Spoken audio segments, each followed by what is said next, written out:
Very good morning to all, very good afternoon, very good evening, and very good night.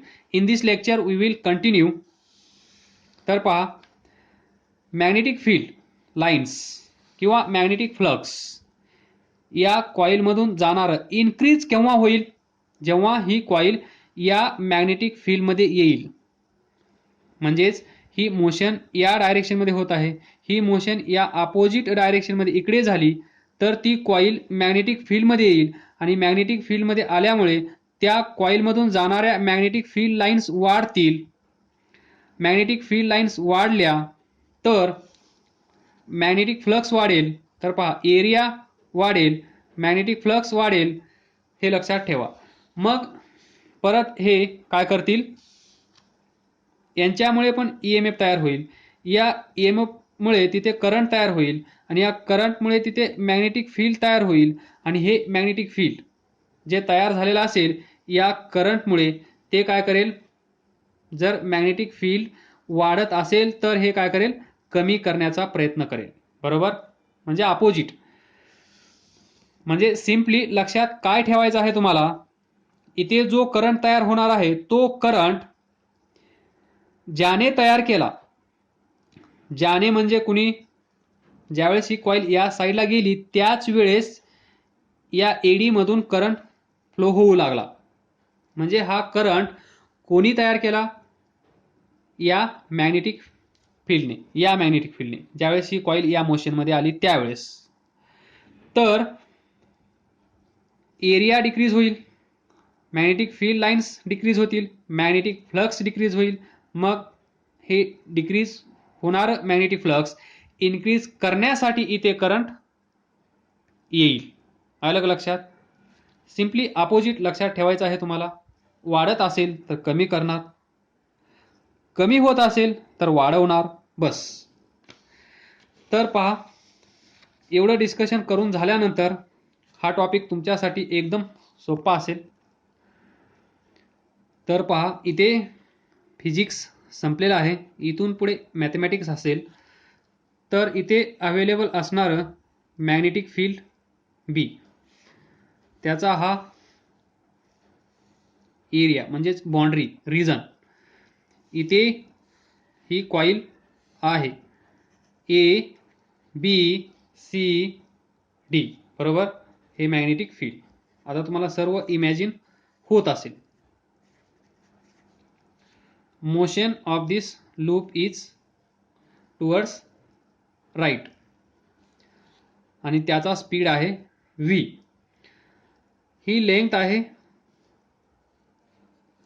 l. त्यानंतर जेवढा portion या एबीचा किंवा या डीसीचा magnetic फील्डमध्ये आहे त्याची लेंथ आपण कन्सिडर करूया x. या एबीचा जेवढा पोर्शन मॅग्नेटिक फील्डमध्ये आहे त्याची लेंथ x, बरोबर. या साईडला पण x. तर तुमच्या लक्षात येत असेल थोडं थोडं, इथे करंट या डायरेक्शनमध्ये फ्लो झाला आहे. भरपूर सारे ऑप्शन्स तुमच्याकडे अवेलेबल आहेत हा करंट डिसाईड करण्याचे, बरोबर. नाऊ ज्या वेळेस या एडी मधून करंट फ्लो होईल त्यावेळेस या एडीवर फोर्स एक्झर्ट होईल. तर तुम्हाला माहित आहे, पहा, हा कंडक्टर असेल, हा कंडक्टर इथे या मॅग्नेटिक फील्डमध्ये ठेवला असेल, याच्यातून करंट आय फ्लो होत असेल तर याच्यावर force, that is magnetic force exert होतो आणि तो किती असतो, याच्यातून फ्लो होणारा करंट आय इनटू या कंडक्टरची लेंथ, समजा एल, तर एल बार क्रॉस इथे अवेलेबल असलेलं constant magnetic field B bar. एवढा फोर्स या करंट कॅरिंग कंडक्टरवर एक्झर्ट होत असतो. लक्षात ठेवा, करंट कॅरिंग वायर और कंडक्टर त्याच्यावर फोर्स किती एक्झर्ट होतो, F M is equal to current through this wire, त्या वायरची length L bar cross magnetic field B bar. यालाच तुम्ही असं लिहू शकता, F M is equal to I L B sine theta. तर या फोर्सची डायरेक्शन पहा.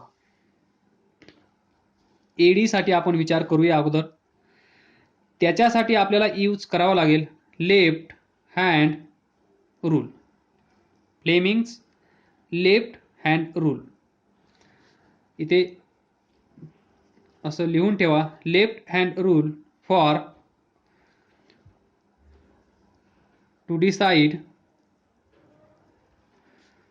the direction of force. तर पहा,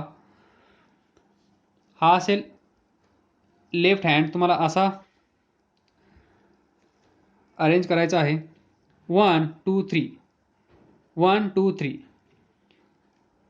ही 3 फिंगर्स एकमेकांना म्हणजेच mutually perpendicular to each other अशी स्ट्रेच करायचे आहेत. त्यावेळेस हे फिंगर म्हणजेच डायरेक्शन ऑफ मॅग्नेटिक फील्ड, हे सेंट्रल फिंगर म्हणजेच डायरेक्शन ऑफ करंट. त्यावेळेस थंब ज्या डायरेक्शनमध्ये असेल त्या डायरेक्शनमध्ये त्या वायरवर फोर्स एक्झर्ट होत असेल. तर पहा, इथे अवेलेबल असणार मॅग्नेटिक फील्ड कसं आहे, going into the plane. म्हणजे हे फिंगर आपल्याला असं पकडावं लागेल, going into the plane. त्यानंतर डायरेक्शन ऑफ करंट कशी आहे, या डायरेक्शनमध्ये फ्रॉम डी टू ए, त्या डायरेक्शनमध्ये आपल्याला सेंट्रल फिंगर ठेवावं लागेल. तर कसं कराल तुम्ही, एकतर ही पोझिशन फिक्स झाली.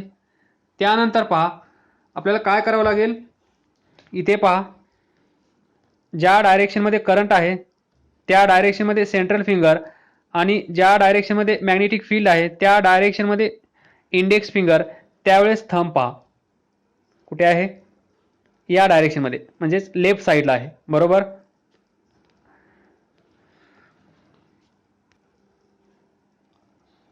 तर पहा, इथे ज्या डायरेक्शनमध्ये मॅग्नेटिक फील्ड आहे त्या डायरेक्शनमध्ये इंडेक्स फिंगर, फोर फिंगर. ज्या डायरेक्शनमध्ये करंट आहे त्या डायरेक्शनमध्ये सेंटर फिंगर. आणि जो थंब आहे, थंब आपल्याला देईल direction of force on this side D A. आलं लक्षात. याला आपण म्हणतो left hand rule, Fleming's left hand rule. म्हणजे या डी एवर या डायरेक्शनमध्ये फोर्स एक्झर्ट होत असेल, त्याचप्रमाणे तुम्ही ए बीवर लेफ्ट हँड रूल यूज करून पहा, या डायरेक्शनमध्ये फोर्स एक्झर्ट होईल एफ. डी सीला पण लेफ्ट हँड रूल तुम्ही यूज करू शकता, तिथे तुम्हाला ही डायरेक्शन भेटेल फोर्सची, बरोबर. तर इथे पहा, ही कॉईल आपण या डायरेक्शनमध्ये पळवत आहोत, खेचत आहोत. म्हणजे आपण जो फोर्स एक्झर्ट करत आहोत एफ बार या ए बी सी डी लूपवर, तो कसा आहे, या डायरेक्शनमध्ये, बरोबर.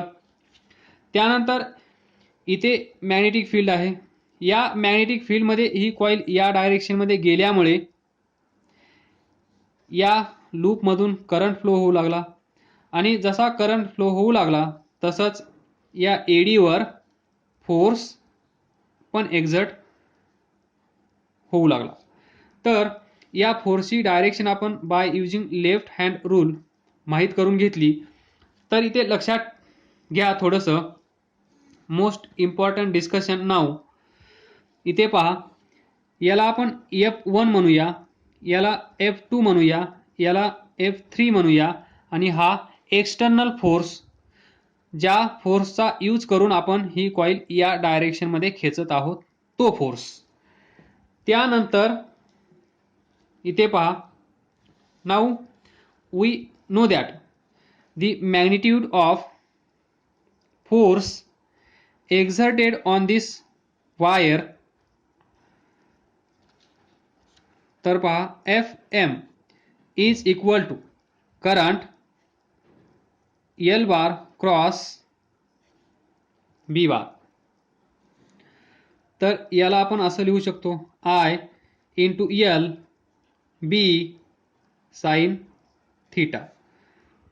I L B, where theta is angle between L and B. L and B. तर पहा AD साठी पहा लेंथ कशी आहे अशी, बरोबर. या पेजवर पहा कशी आहे व्हर्टिकली, असा विचार केला तर व्हर्टिकली अपवर्ड, असा विचार केला तर व्हर्टिकली डाऊनवर्ड. पण डायरेक्शन ऑफ मॅग्नेटिक फील्ड कशी आहे going into the plane अशी आहे, बरोबर. मग ही पोझिशन हा पेन या एडीला कसा आहे परपेंडिक्युलर, म्हणजेच angle between B and length किती आहे 90.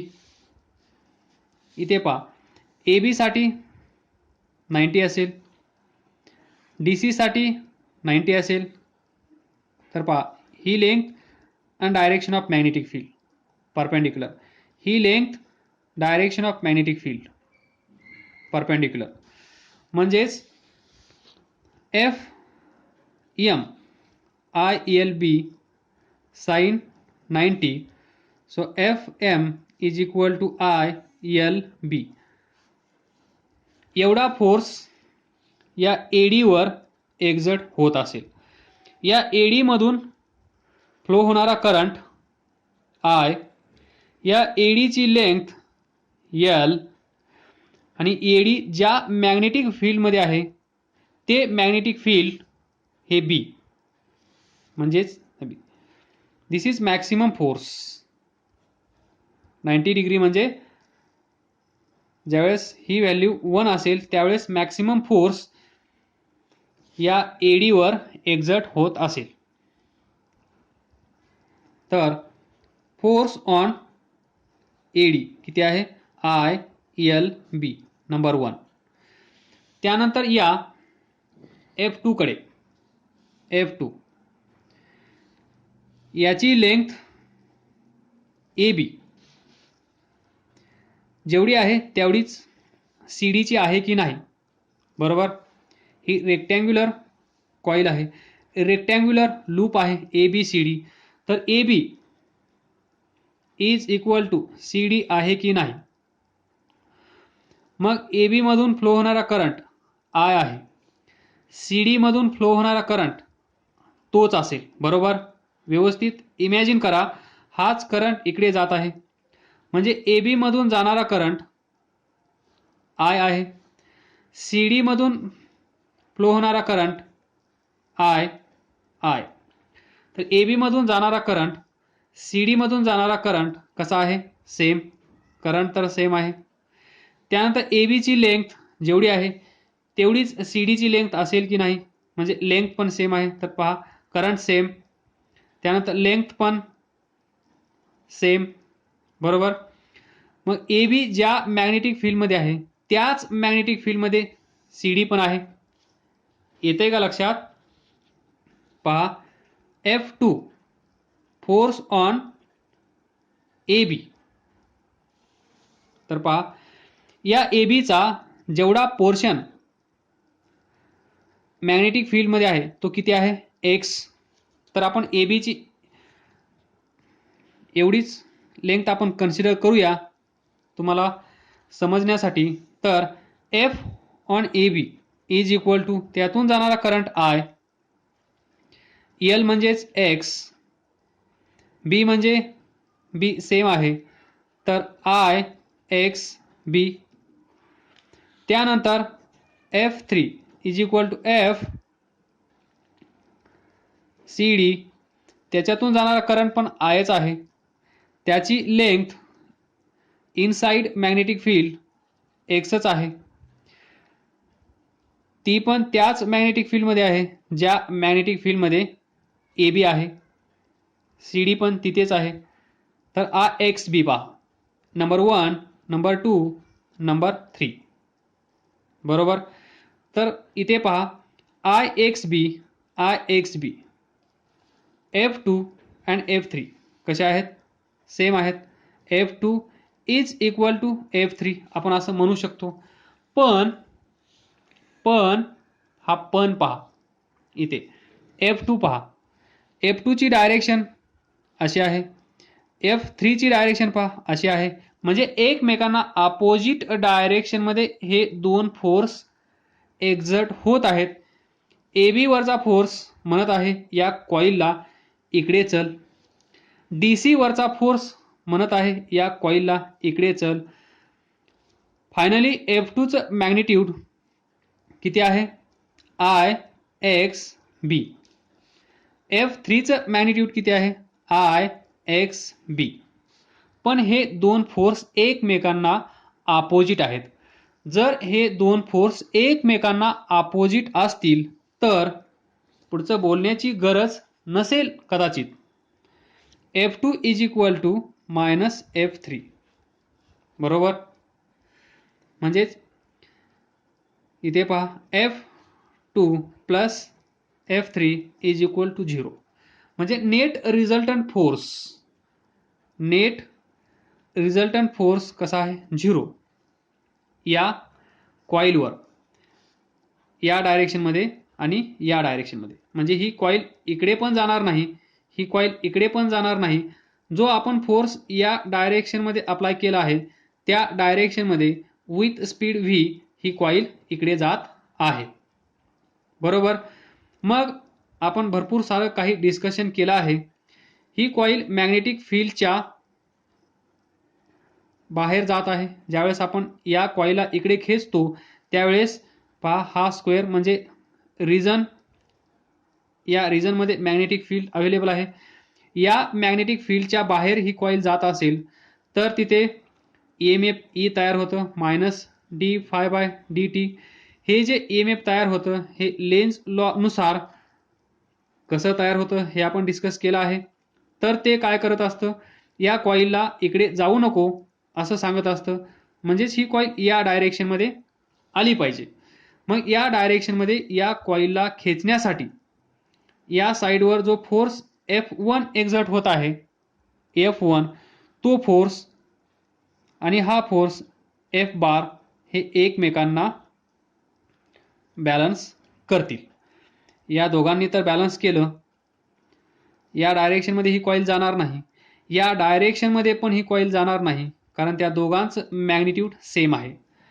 पण याचं मॅग्निट्यूड या करंट आणि मॅग्नेटिक फील्डवर अवलंबून असेल.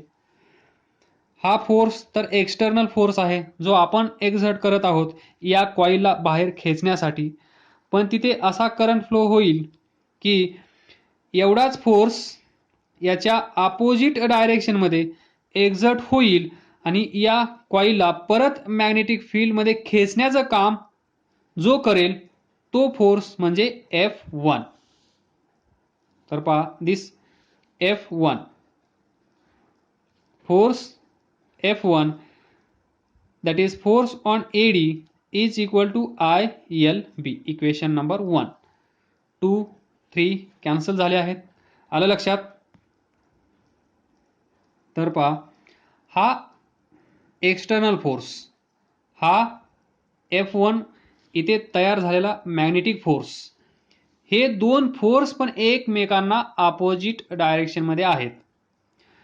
जेवढा फोर्स एक्झर्ट करून आपण ही कॉइल बाहेर घेऊन जाण्याचा प्रयत्न करू तेवढाच फोर्स इथे जनरेट होईल आणि हा फोर्स या कॉइलला परत घेऊन येण्याचं काम करत असेल. तर मग याला आपण असं लिहू शकतो. तर पहा F1 is equal to minus F1 bar is equal to minus F bar. जर फक्त आपण मॅग्निट्यूडचा विचार केला तर F1 is equal to F. हे व्यवस्थित लक्षात ठेवा. आणि आपल्याला माहित आहे याचं मॅग्निट्यूड F1चं किती आहे ILB. तर इथे आपण लिहू शकतो F1 is equal to F is equal to ILB. हे लक्षात ठेवा. म्हणजे ही जी कॉईल, हे जे मॅग्नेटिक फील्ड होतं, या मॅग्नेटिक फील्डमधून ही कॉईल बाहेर जात होती. ज्यावेळेस आपण एवढा फोर्स एक्झर्ट केला त्यावेळेस मग या अपोजिट डायरेक्शनमध्ये इथे F1 आला आहे. या कॉईलला परत या मॅग्नेटिक फील्डमध्ये घेऊन येण्यासाठी हा करंट इथे I असाच फ्लो होईल की एवढा फोर्स याच्या अपोजिट डायरेक्शनमध्ये एक्झर्ट करून या कॉईलला परत मॅग्नेटिक फील्डमध्ये आणण्याचं काम केलं जाईल. अशा प्रकारे ही कॉईल परत मॅग्नेटिक फील्डमध्ये येईल आणि याच्यातून जाणाऱ्या मॅग्नेटिक फील्ड लाईन्स वाढतील. वाढल्यानंतर परत त्या डिक्रीज करण्यासाठी या करंटची डायरेक्शन चेंज होईल, फोर्सची डायरेक्शन चेंज होईल आणि परत ही कॉईल बाहेर चालली जाईल. परत ती बाहेर जाऊ नये म्हणून अपोजिट डायरेक्शनमध्ये परत करंट फ्लो होईल, फोर्स एक्झर्ट होईल आणि हीच प्रोसेस सुरू राहील. बरोबर. तो फोर्स म्हणजेच F1 is equal to F is equal to ILB. याला आपण म्हणूया ट्रिपल स्टार. तर पहा इथे अवेलेबल असलेलं हे मॅग्नेटिक फील्ड B स्पीडमध्ये जातो. आता ही coil A B C D ही बाउंड्री, या साईडला मॅग्नेटिक फील्ड B असेल, या साईडला मॅग्नेटिक फील्ड नसेल. बरोबर. या साईडला असेल, या साईडला नसेल. म्हणजे या साईडला या कॉईलच्या आतमधून जाणाऱ्या मॅग्नेटिक फील्ड लाईन्स अवेलेबल असतील त्यालाच आपण म्हणतो मॅग्नेटिक फ्लक्स. ही लेंथ आपण कन्सिडर केली X, ही लेंथ आपण कन्सिडर केली L. तर इथे पहा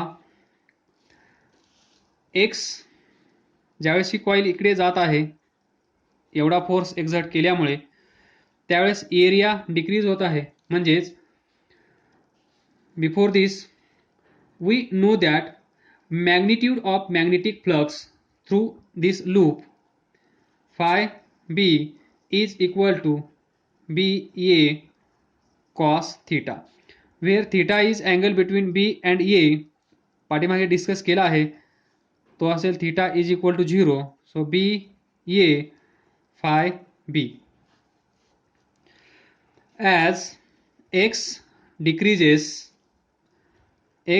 डिक्रीजेस दिस. बरोबर. Here we can write phi B is equal to B into A. Area किती आहे inside magnetic field, L into X area, L into X L x.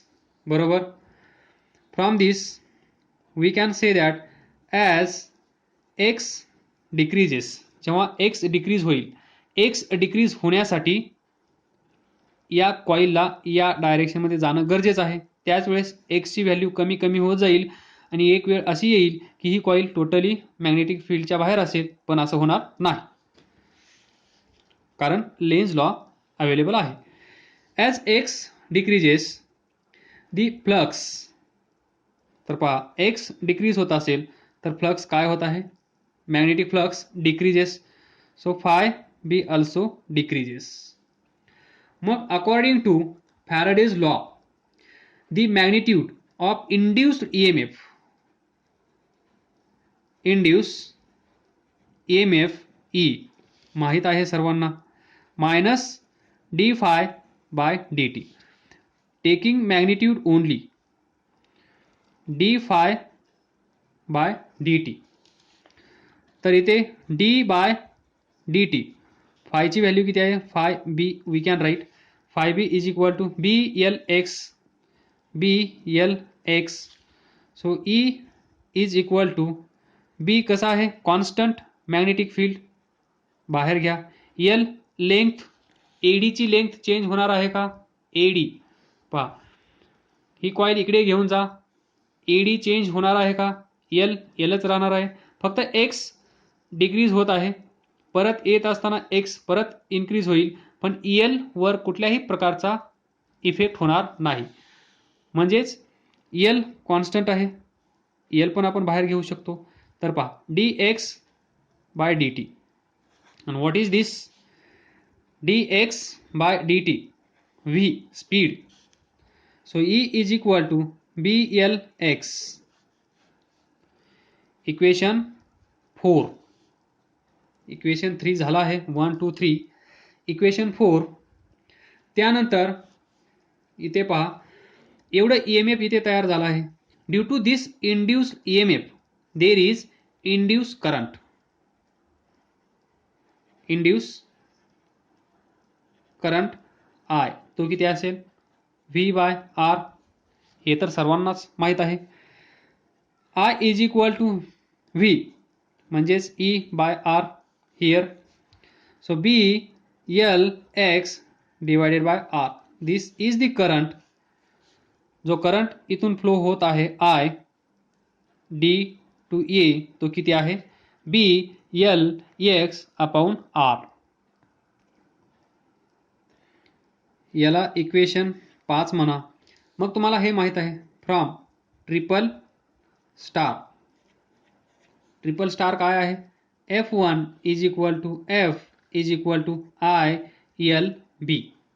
From, इथे लिहा, from this triple star F1 is equal to F, let me check. Okay, F1 is equal to F is equal to I L B. तर इथे पहा I ची value किती आहे? B L sorry B L V, B L V. तर I ची value आहे B L V, B L V divided by R, length L B. तर इथे पहा B B B square, L L L square divided by R into V F F1. Equation number 6. तर पहा इथे ती coil magnetic फील्डमधून बाहेर घेऊन जात असताना आपण काहीतरी काम केलं असेल. कन्सिडर करा W. त्याच्यासाठी काहीतरी वेळ लागला असेल T. तर आपल्याला माहीत आहे रेट ऑफ डुईंग वर्क काय असते? Power is equal to P. So P is equal to rate of doing work W by T. W is equal to काय असेल? Force into displacement divided by T. इथे force into D by T, force into displacement.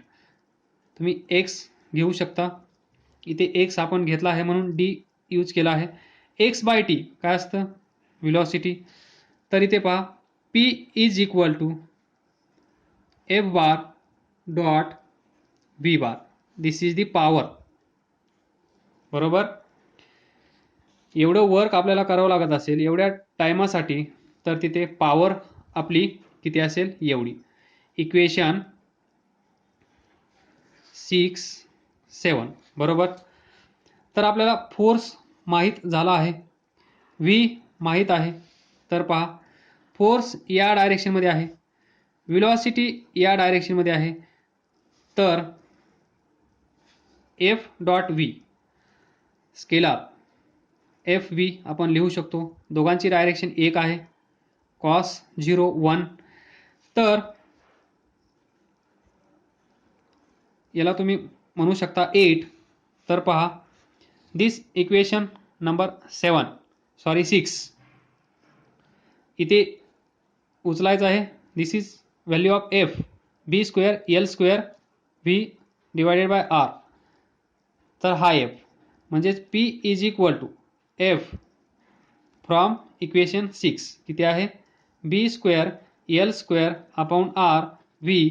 आणि इथे आपला V एक available आहे, तो V, हा व्ही, हा व्ही, दोन व्ही एकत्र येतील.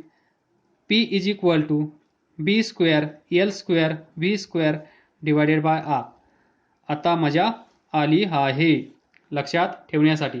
बीचा स्क्वेअर एलचा स्क्वेअर व्हीचा square divided by R. This is what rate of doing work, that is power, where R is collective resistance of loop. Collective resistance R of loop. तो जो loop आहे A B C D याचा काहीतरी resistance असेल, तो resistance R आपण consider केला तर बी तुम्हाला माहीत आहे, ही कॉईल हा लूप ज्या मॅग्नेटिक फील्डमध्ये आहे तो बी. लेंथ तुम्हाला माहीत आहे दिस एल. स्पीड माहीत आहे व्ही. याचा कलेक्टिव्ह रेजिस्टन्स तुम्हाला माहीत आहे आर. बरोबर. याचा square divided by R is equal to rate of doing of work is equal to power. तर पहा कुठल्याही सर्किटमध्ये हीट तयार होत असते हे पण तुम्हाला माहीत आहे. This production rate of production of heat energy H is equal to किती असते आय स्क्वेअर आर. तर इथे तुम्हाला माहीत आहे आयची व्हॅल्यू किती आहे B L V divided by R square into R. तर इथे पहा B square L square V square upon R square. हा आर एक आर कॅन्सल होईल. पी किती भेटेल तुम्हाला B square L square V square upon एक आर कॅन्सल झाला दिस आर. ही हीट तुम्हाला माहीत आहे सर्किटमध्ये ज्यावेळेस करंट फ्लो होतो त्यावेळेस हीट जनरेट होत असते, ती हीट किती असते आय स्क्वेअर आर. तर पहा हे इक्वेशन पहा B square L square V square upon R rate of doing work that is power. इथे पहा हे तुम्हाला माहीत आहे. इथून जर आपण हे डिराईव्ह करण्याचा प्रयत्न केला तरी पण आपल्याला तेच भेटत आहे B square L square V square upon R. म्हणजे एवढं तिथं rate of doing work that is power एवढी असेल तर ती पॉवर आपल्याला कशाच्या स्वरूपात दिसेल हीटच्या स्वरूपात. बरोबर. थँक्यू.